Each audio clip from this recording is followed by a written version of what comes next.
This is Millers Point. You might think from its beautiful harbour location in the city centre that these houses would be packed with people. But in reality, a lot of these homes are empty. Of all the suburbs in Sydney measured in last year's census, Millers Point had the highest number of unoccupied homes. As Sydney's emerged from COVID restrictions, that number of unoccupied homes in the suburb has fallen.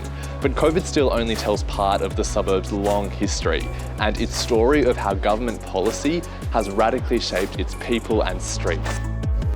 Sydney, capital of New South Wales. Wharves handle the ships of every nation.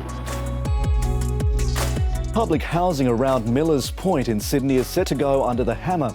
I'm confident that that is a compassionate and sensitive approach. All should be protected. Sold for $2.7 million. A few years and who knows where we want to be. Almost since time began, this area of the harbour's been defined by its water. The Gadigal people knew the area as Coogee.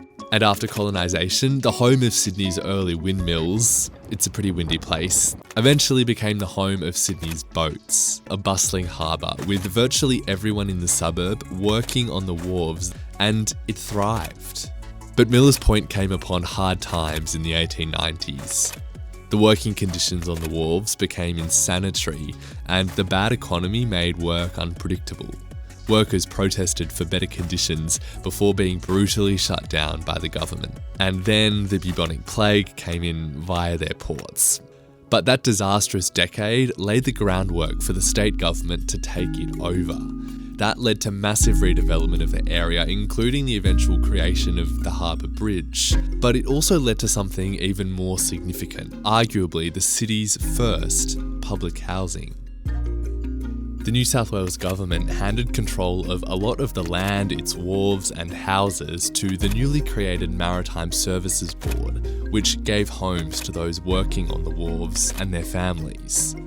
The board didn't look after the properties particularly well, but the rents were low and the community was strong. A tradition soon emerged that leases on the homes would travel down family lines because sons would follow their fathers onto the wharves. That's how Barney and Glenda ended up living here.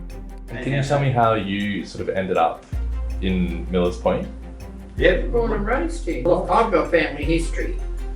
My family go back to the 1800s, living and worked in Millers Point in the Rocks.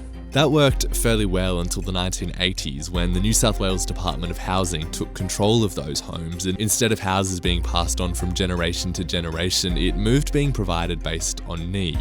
As the Rocks and then Barangaroo were built up, Millers Point and its working history slowly became squeezed. And in 2014, the suburb changed forever. We're here today to announce the sale of public housing properties at Millers Point. There's a total of 293 properties and we are confident that we can achieve this over the next 2 years. They said to me, we're going to move here, and they want to put me in a boarding house style, and I said, no, I'm not moving out here. You couldn't have picked a more controversial story. It got to the heart of what made Sydney, Sydney.